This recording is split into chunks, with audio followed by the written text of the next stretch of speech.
hear you. Hi, everybody. How's everybody doing? Welcome to Fine and Tailored. Hi, everyone. Thanks for coming in tonight. We sure appreciate everybody coming in. I'm getting very country now. Did you hear what I just getting country? No, Tasha, you've been country. I just had to laugh at that. Hey guys, this is episode 23. Excuse me, I guess I'm getting a little goofy as the later it gets. Episode 23, we have Sarcoidosis Awareness. And if you guys want to make sure that you subscribe, like, and share on our YouTube, Facebook, and Twitter for suggestions or topics or serious inquiries, want to come on to be a guest on our show, you can email us at FineAndTayloredCousinsCrew@gmail.com. Just want to let you know, this is our disclosure and disclaimer. All our live is about educating people and just giving out information. But please don't take this as diagnosing yourself or any treatment or anything. Please consult your provider or, go to a doctor and make sure you get diagnosed with anything or need any help. This is just information we want to give out for free just to give people a little bit of knowledge about things. Okay? And so tonight, again, we have a very special guest tonight. I'm kind of excited about this. This is like one of the best things to have going on is to let people know what's going on with different things that people are not aware of. But anyway, enough about that. Tammy, how was your weekend? My weekend was pretty quiet. I didn't do much homework. No, I didn't. I didn't do no homework. I just stayed in and relaxed. Yeah, that's it. How about you, Tosh? So how are you and the child? The child and I are doing great. I feel like it's two bowling balls in here when I stand up. Tasha is literally waddling like a penguin these days. I made her get up before the show started. She looks like she needs a walker. So, I just want to congratulate those women who have more than one child, go through this more than once. My hat goes off to you. I appreciate you.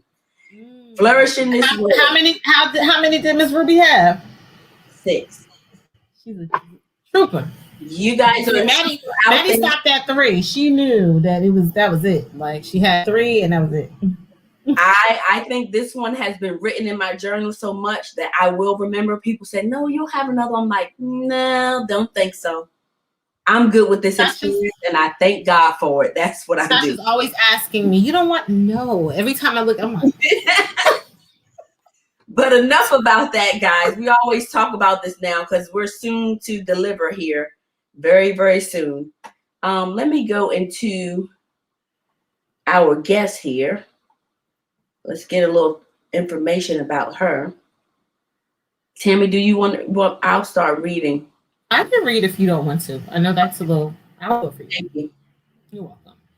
Miss Allison Walker, founder of Caring Hands Sarcoidosis Foundation, is a mother of 3 amazing children and a retired sergeant of the Detroit Police Department, where in her last assignment, she served as the first female commanding officer of the Detroit Police Athletic League.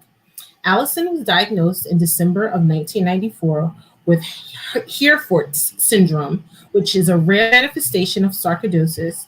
She has been living 26 plus years with systematic sarcoidosis. Systematic refers to multiple organ involvement. In 2009, Allison, along with her friend Amy Thompson Turner, joined together and agreed that there was an urgent need for a patient support system dedicated to individuals affected by sarcoidosis and founded Caring Hands Sarcoidosis Foundation. Since 2009, Caring Hands Sarcoidosis Foundation has become the nation's leading nonprofit that assists sarcoidosis patients through patient advocacy, educational resources, and monthly sarcoidosis support meetings. Caring Hands Sarcoidosis Foundation has also launched events to recognize April as National Sarcoidosis Awareness Month, along with their annual Sarcoidosis Retreat Workshop. The Sarcoidosis Retreat Workshop is a unique, one-of-a-kind event that brings the sarcoidosis patient, medical staff, and arts and crafts together to bond, grow, and learn the latest information on sarcoidosis treatment options. We encourage you to join by becoming involved, whether as someone who receives our services, a volunteer, or a philanthropic donor. And saying all that with these braces was a lot. But let's welcome Ms. Allison Walker. All right, guys, let's bring her in here.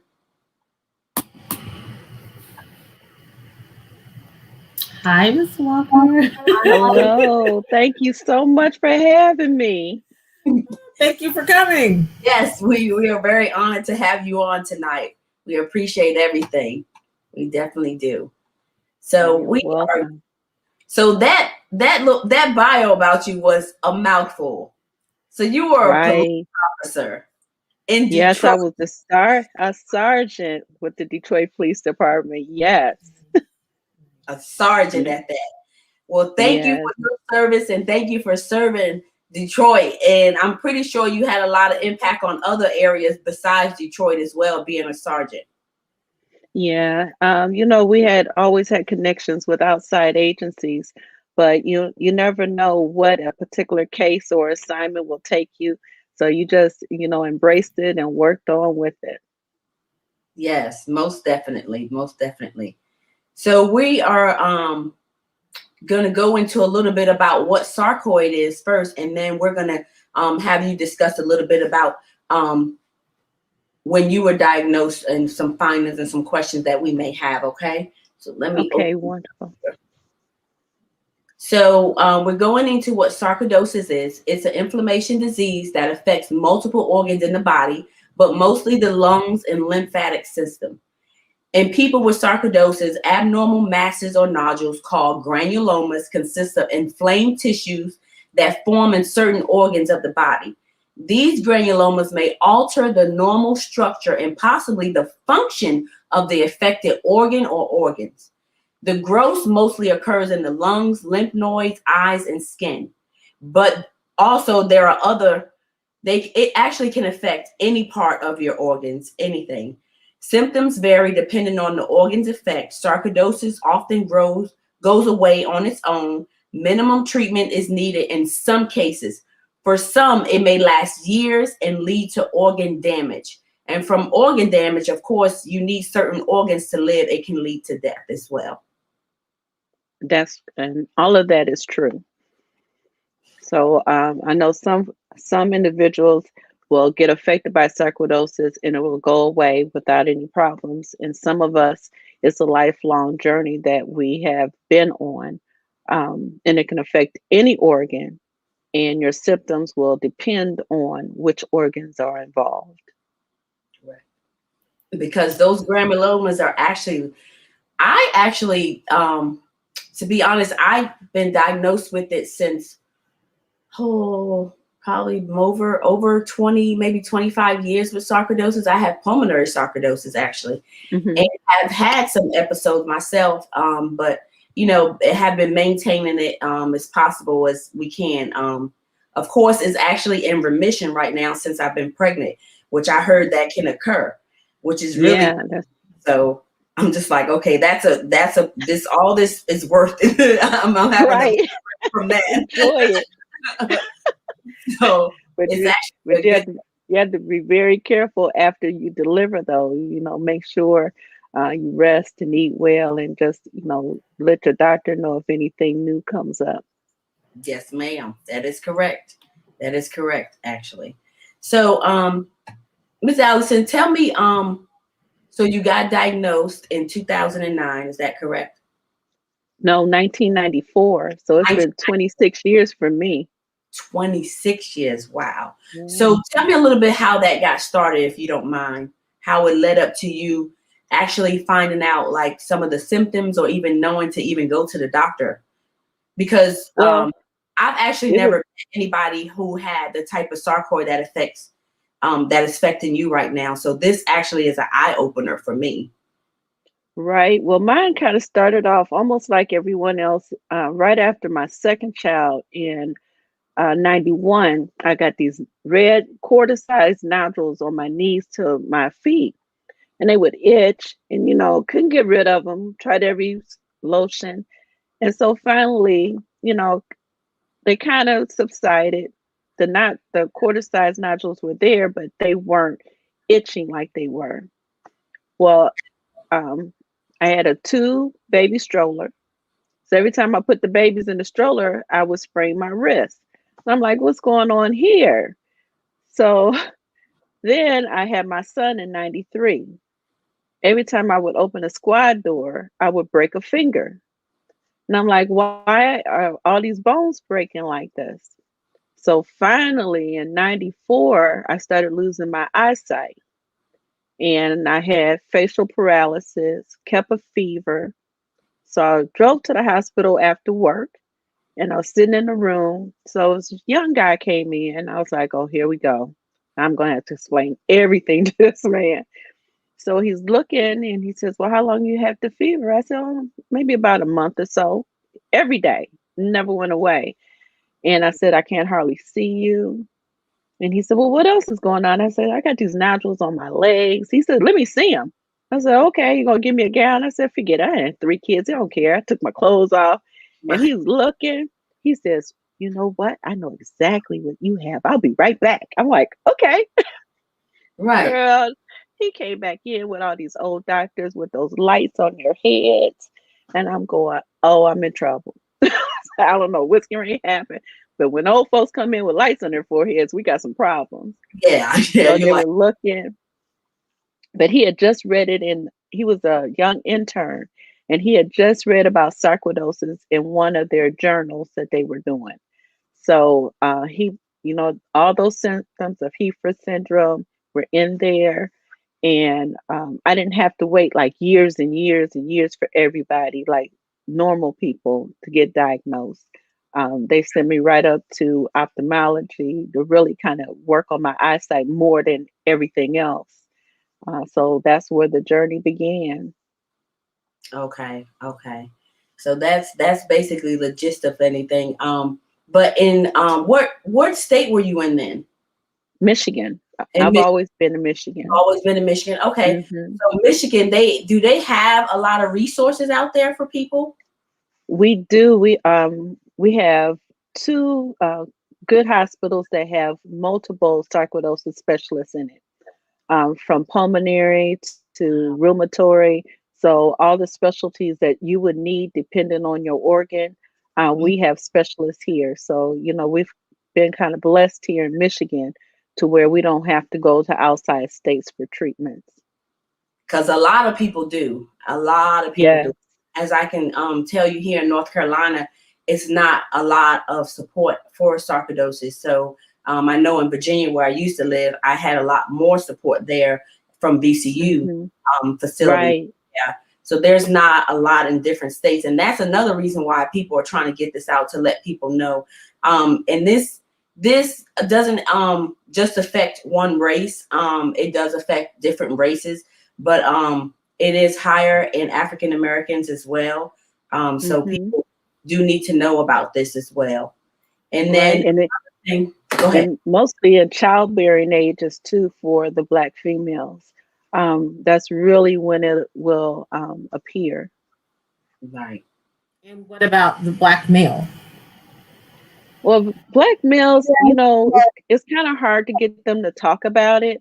Yes. But a lot of them in our group are in that, I want to say 25 to 45 age range. So not really sure really, when they found out about it. A lot of them have cardiac. So then once you have their regular heartbeats, they've gone through the testing for that. But really, I don't have a good answer for you about when it appears for them. Okay. And may I ask, do they know what the origin is? It something that's just, is it hereditary? Where does sarcoidosis come from? I don't know if that's. Well, they really don't know. And in our group locally, we have a family that has, I think it's 4 generations now. I think that youngest generation was just diagnosed. So it could be hereditary. You don't know what genes is the trigger for this. So I'm not really sure. I know when I was first diagnosed and I joined my first online group, there was a gentleman there. He had rheumatoid arthritis in his family and meningiomas, which are brain tumors. Well, in my family, my mother had meningiomas and my father has rheumatoid arthritis on his side of the family. So you don't know how this stuff is mixing up, to come up with your immune system being compromised for sarcoidosis. So it's actually an idiopathic disease, which means it's unknown how it really affects anybody as far as genetics wise or how you get it. But I do know they did some research out there in saying that they're trying to see, is it some people can get it from inhaling a lot of like smoke or just chemicals, different chemicals that you inhale. I mean, pollution in the air, you just don't know, how it would, how you don't know. Acid. So you cannot pinpoint how someone actually got sarcoidosis or whatever. But I do know there are other things that do occur with sarcoid that is very painful to people. I'm pretty sure you can attest to this. Some of the pains and aches that you have in your joints that come day, night, sometimes, it just varies. Whenever they wanted to appear. And, and at the beginning, I didn't have pain. I'm like, well, why is everybody saying they have pain? The members on our Facebook page. And then maybe right around 2010 or 12, I started getting joint pains. And I'm like, okay, what is this all about? But it was the sarcoid in the muscles and the joints. So it can travel where it goes. But mainly my biggest problem was my skin. I had those granulomas growing out of my ear. They look like grapes hanging out of there. And skin lesions.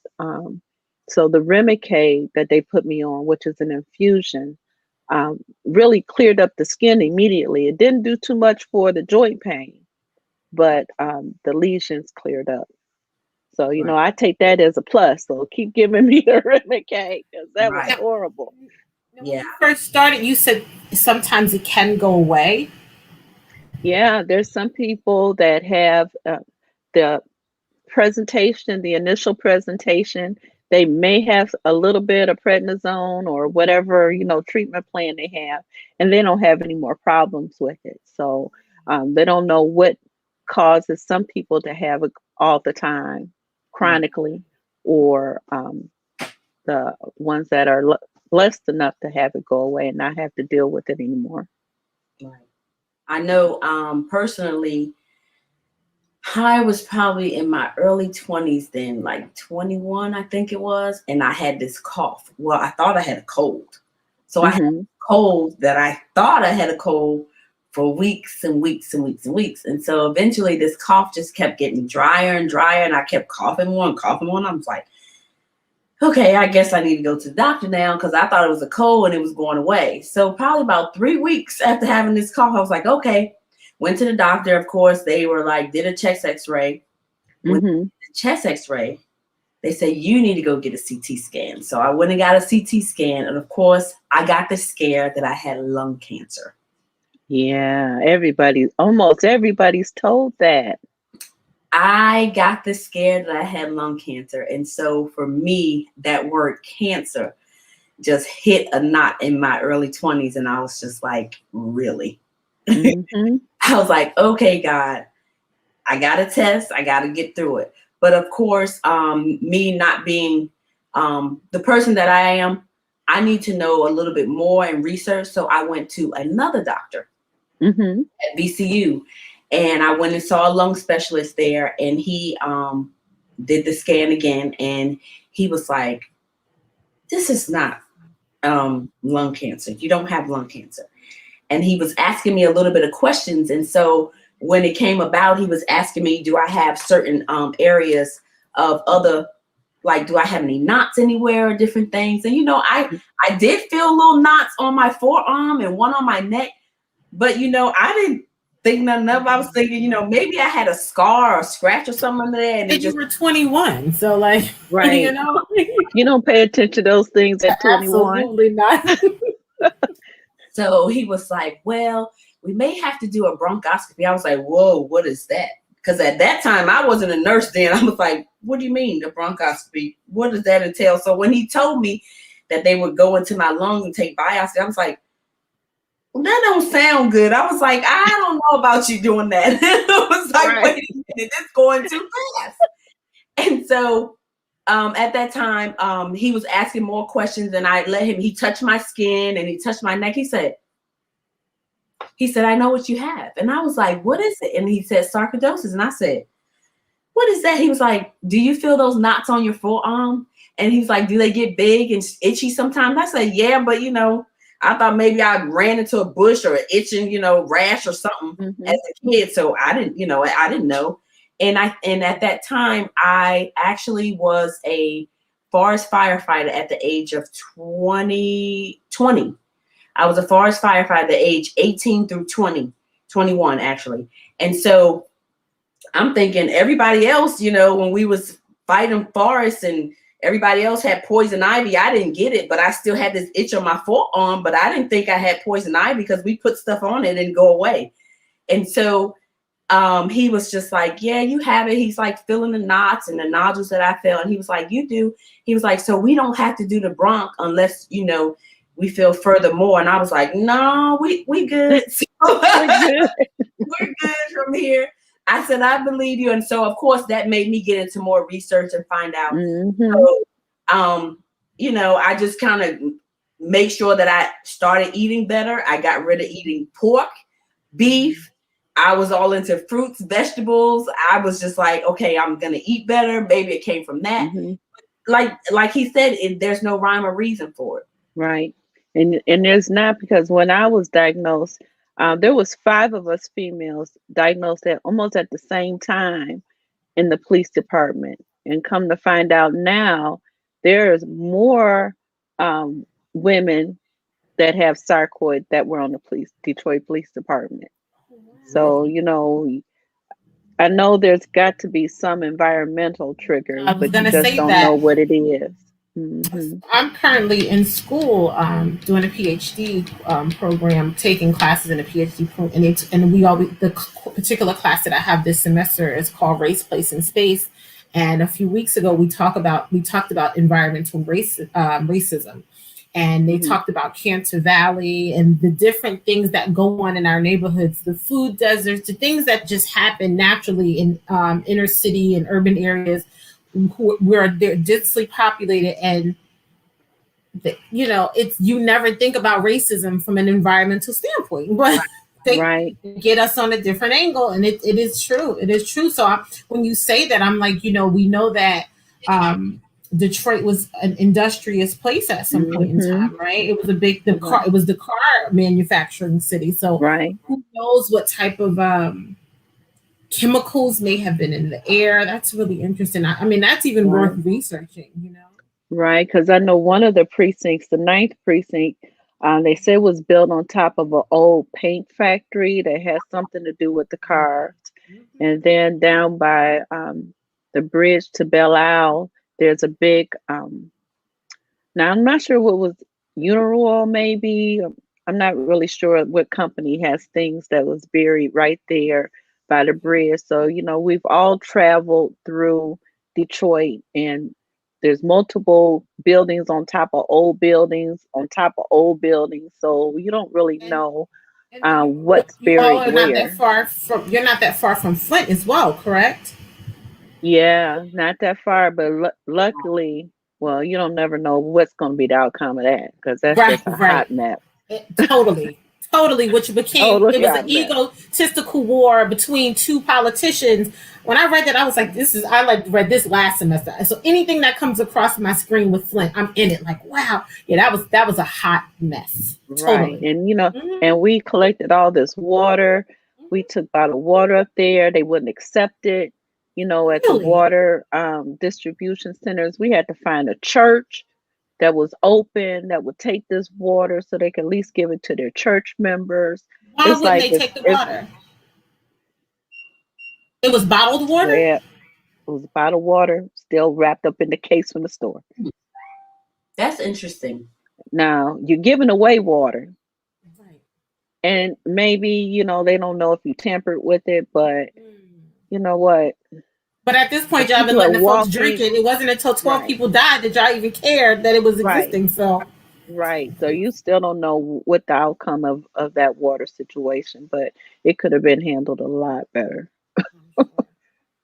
So you just, So, I so don't know. I, so I have a so with this, either one of you. So with this condition, so do the symptoms come in and out, or is it something that's constant?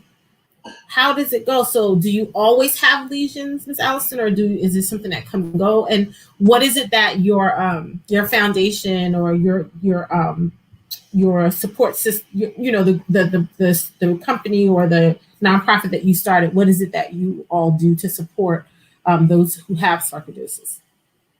Okay. For me, the lesions, when they tried to take me off the Remicade and put me on Acthar gel, which is another treatment, my lesions came back. So um, back onto the Remicade with no issues. As far as the other symptoms, right now, I can't see you that well out of my left eye because my left eye is now active again with the inflammation. So back on the steroid eye drops every 4 hours, every 4 times a day for that. Now, all of these treatment plans can cause other issues because I was on prednisone, the oral prednisone so long. Now I'm a type 2 diabetic. Yes. Because of the steroid eye drops, I had cataracts, which I had to have removed. So one thing always kind of causes something else, but you got to outweigh where the cataracts worth me having my eyesight. Yeah, Yeah. but um, for me, none of my symptoms ever go away. There's always some pain somewhere. There's always some weakness somewhere. I don't know how I tore my rotator cuff, but I just say it's all related.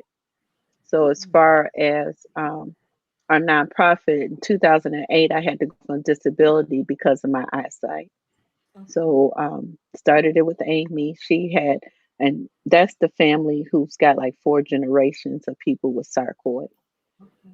Started the group with her because at that point she was on disability. She's since passed, but we knew we weren't the only ones. We talked to each other about our symptoms and our case and what was happening with us all the time. Figured there was somebody else out there that needed somebody to talk to. Mm-hmm. So we started a nonprofit and really we focus on the patient's needs, um, trying to just teaching them how to be an advocate for themselves, how to help their caregivers be advocates for them. Because if you don't go into these doctors' offices knowing what you want to know, Mm-hmm. what you want to tell them, and what you expect from them, you're not going to get good results, especially in the inner city, because a lot of us are brushed off. Mm-hmm. Yes. If we come in there with pains, then we're addicts. We've got to have dope. Um, if we hurt, oh, you can handle the pain. The pain is not that hard. You've got to be able to speak for yourself. So we give out educational material. We have events. We have our meetings before COVID. Can't wait for COVID to be gone. Know it. Um, we were doing Zoom, but then that's just so impersonal.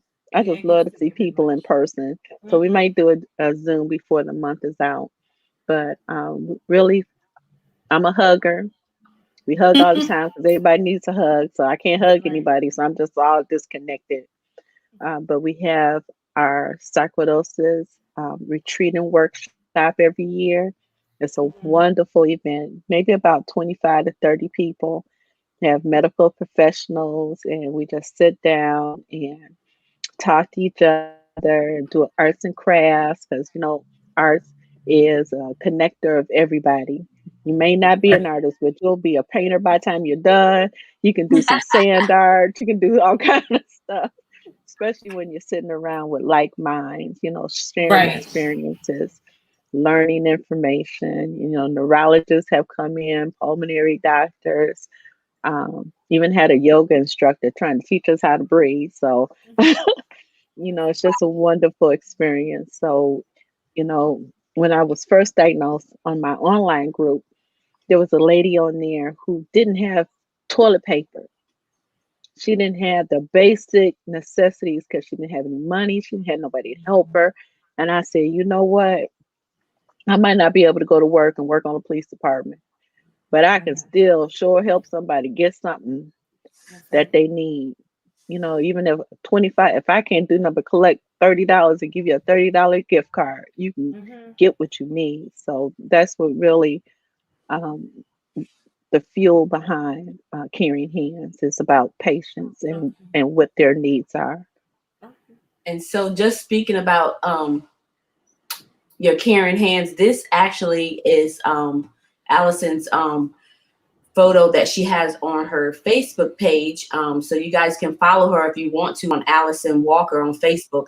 And on there, she has her website at the bottom. It says Caring Hands Sarcoidosis Foundation, where you can find more information or just pass it along to someone who may need the information just so they can understand it a little bit better as well. Again, I do know that on her Facebook page right now, they have a donation if you guys want to donate to there, just to give a little information that helps give out more information, as well as helps with research that's going on as well in there. Right.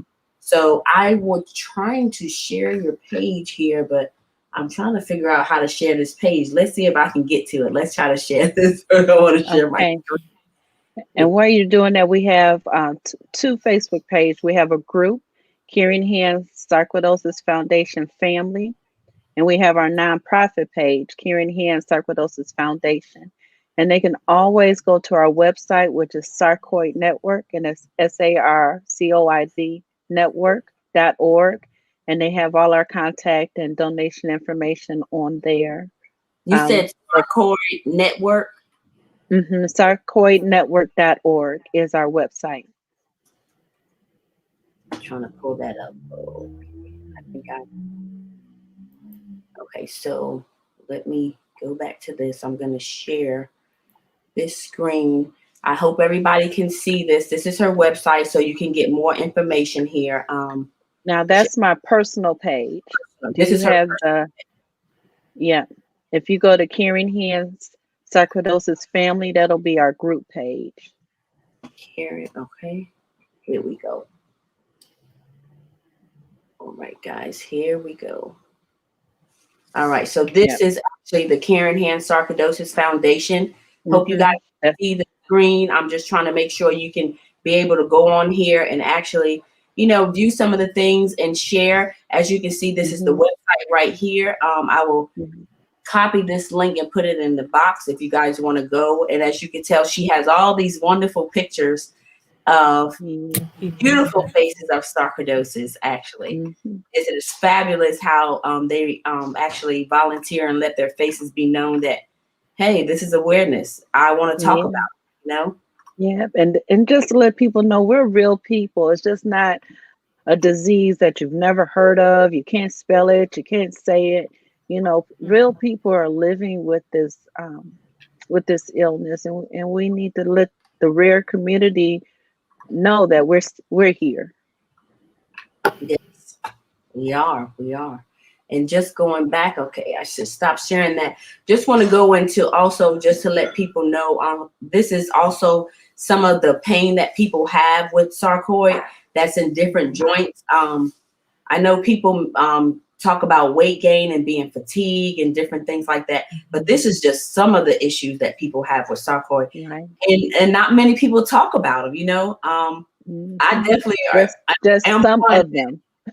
There's some of them. That's just some. It's more. You know, if it goes in your liver, you have liver issues. You can have cirrhosis of the liver. You know, go in your eyes. Like Allison said, you go blind in your ears. So some of the things that I have realized that happened to me is my eardrum fell. Random. Somehow that happened. I had a blood clot in my legs and my lungs. Random. But they all pinpointed to some things that occur with the granulomas that could potentially be in that area, in that vessel that caused the clot to occur. And I was like, oh, wow. Okay. And, you know, so different things. So it's random.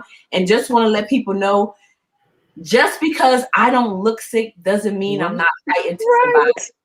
I want to raise the awareness about that. people all the time tell me, she didn't come to work today or different things.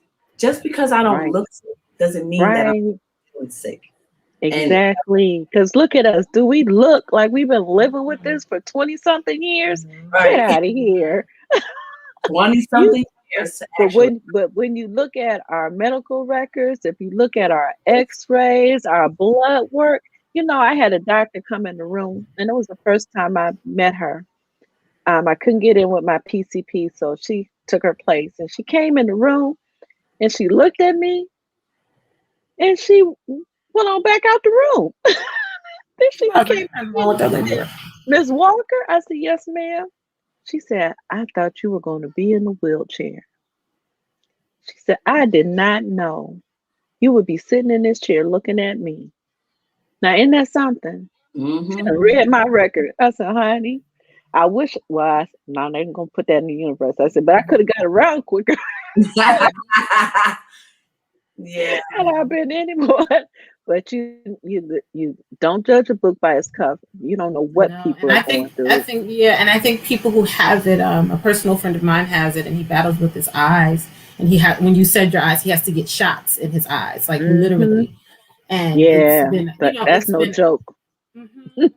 I mean, they said his blood levels didn't read it, but he struggles with it. So I know, and you push through, and he pushes through, and he takes classes, and he takes pictures of the book on his iPad, and he blows it up and reads it. So I'm like, people don't understand the battles that people have every day to just push through things that are just normal for us. People who don't have it, you make it work, you make it happen. But like you said, just because I don't look sick, you don't know how I'm feeling every day, and what it takes for me to just show up some days. Yeah, that's difficult, right? Yeah, it can be very debilitating to people. As she said, people have to stop working; they become disabled. It happens. Mm-hmm. So just be aware of people of your surrounding. And this is actually not the only type of condition that is out there that people really don't know much about, and they don't look sick. Personally, I actually had a physician that was my pulmonologist, very dear to my heart. She just passed away a couple of weeks ago and did not know that she had this type of cancer in her blood. Not a million years I would have guessed that she was sick. She was a doctor? She was a black provider. Taking care of people, right? Care of people in there, and she passed away, Dr. George. Wow. I'm still hurt to this day because I knew here Dr. George took care of me and she listened to me. So it's my next step to get a pulmonologist now is very hard because your trust for someone not to just brush you off. Oh, you have sarcoid, and I've had that happen to me here. Just whenever you have an issue, just make an appointment or whatever, and what do you need a refill on? What do you take for your inflammation right now? What is your inhaler like? Just kind of so in order to actually trust somebody who actually want to help you, she one who it's difficult about it, and then she went more in depth and learned more about it because she had me as her patient. So I just, my hat goes off to Dr. George. She will be missed very much. But we had the same thing happen here. Dr. Elvin Bowles was my pulmonary doctor for years. He had to take a retirement, and he passed just a few months later. So it was like, oh my God, okay, now first I had to deal with him retiring. Then I had to deal with him passing, then trying to find another pulmonary doctor. But the one I found studied under Dr. Bowles. So he knew all about sarcoidosis. But I'm telling you, it's a frightening experience trying to find a doctor that understands what you're talking about. And I think, like you said, because of the lack of resources in our communities, particularly urban communities, and the lack of, if you don't have certain type of insurances, people treat you like they don't care. They're not going to make the bang for the buck out of it. You're getting the bare minimal. So, excuse me. Right. But yeah, so I think it's definitely worth a try, Tasha. Just how we try to set these platforms to make it something that people know about, because sometimes people are battling things and don't even know what it is, or they think it's just, oh, I have lesions. Because now that you're saying this stuff, I'm like, oh wow, this person may have had this and thinking it's something else. Yes. And like before we got on live tonight, I was like, oh, everybody got COVID now, but people have Right. other things that are going on that are not necessarily fatal, but if they're treated and you have the support systems, it makes it a bit better. So like when you were saying, when your nonprofit gets together and people do activities, is nothing like being able to identify with other people who have things that you have. So you're like, oh, that happened to you too. It kind of lightens the burden, Right.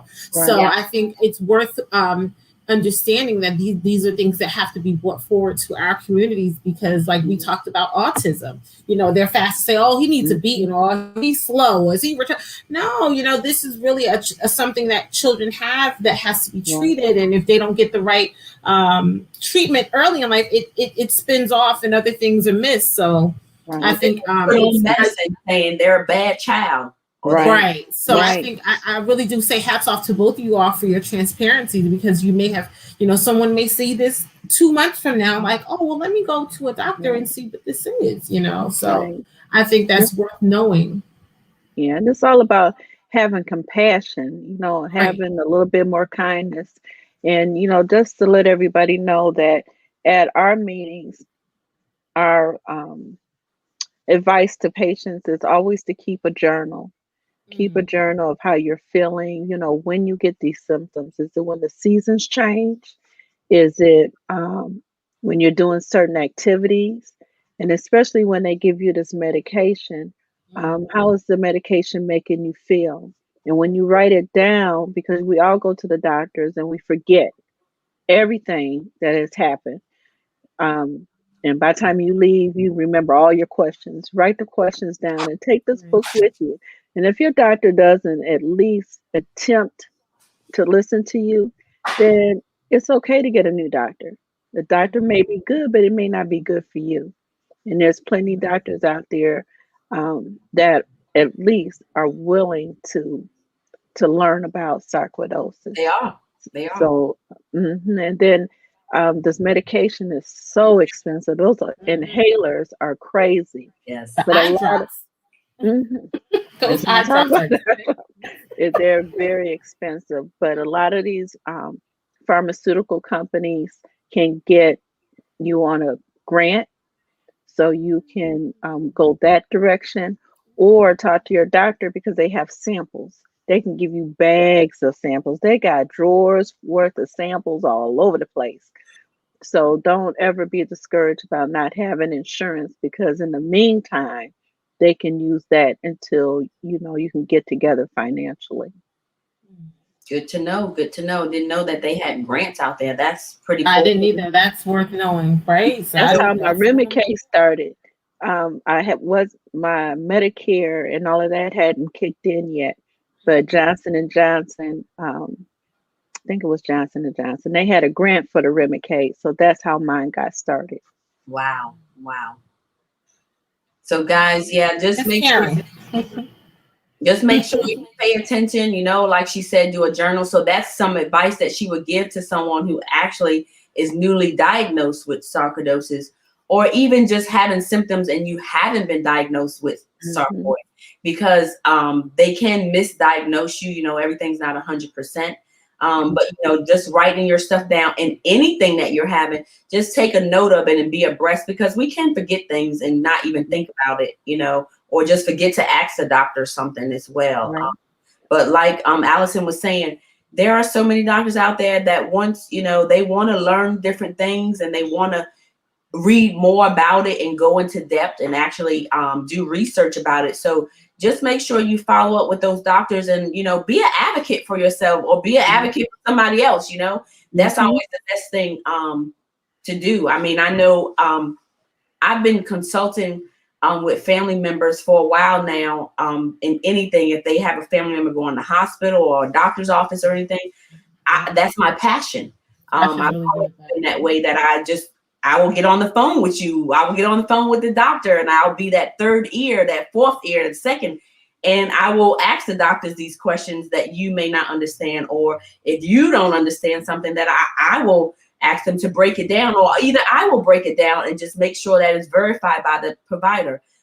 You know, some things they may want to test you for, it may not be necessary. You know, you may need to go get a second opinion or a third opinion at that. But I think what it is that, you know, and Tasha's right, because I loan her out, like call my cousin. But what it is that if you don't know medical terminology and you're not familiar with it, it can be very intimidating. So if you're in the seat of a person who is being diagnosed with something that's new, you're first of all, it's emotional. And then everybody around you is typically emotional, because the minute you say sick, everybody goes off, right? And then if it's too long, people tend to forget about you. But if you have people who speak the language, it's like mechanics. You know, you're like, oh, so that was just a fan, but that's not what you said.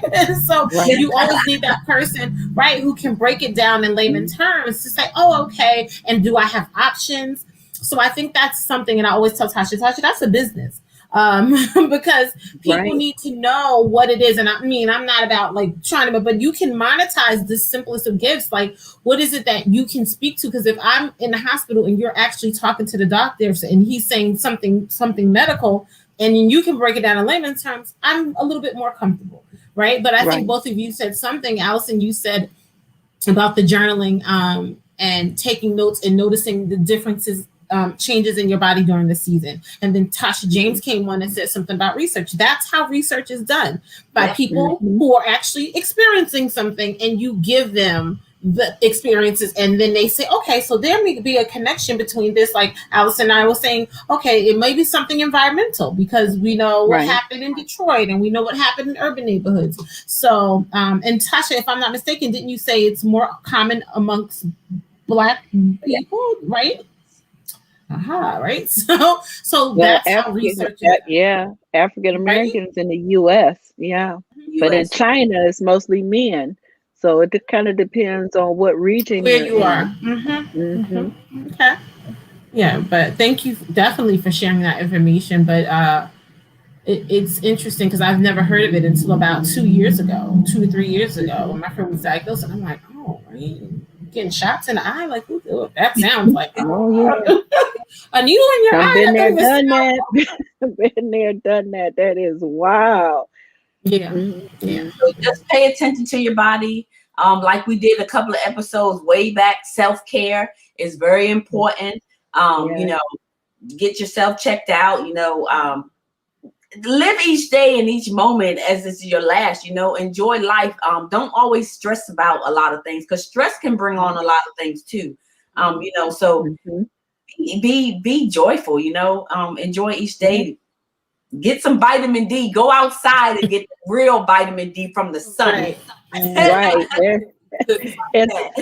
linking fresh air is everything. Yep, they're linking COVID and vitamin D together, and they're not really pushing the vitamin D, but they're saying people in other countries who are exposed to vitamin D are not a country somewhere. Weil and I were talking about that today. Like, it's not, you know, people are not getting as sick. So, you know, I always say that, you know, I live in New Jersey, which is pharma state.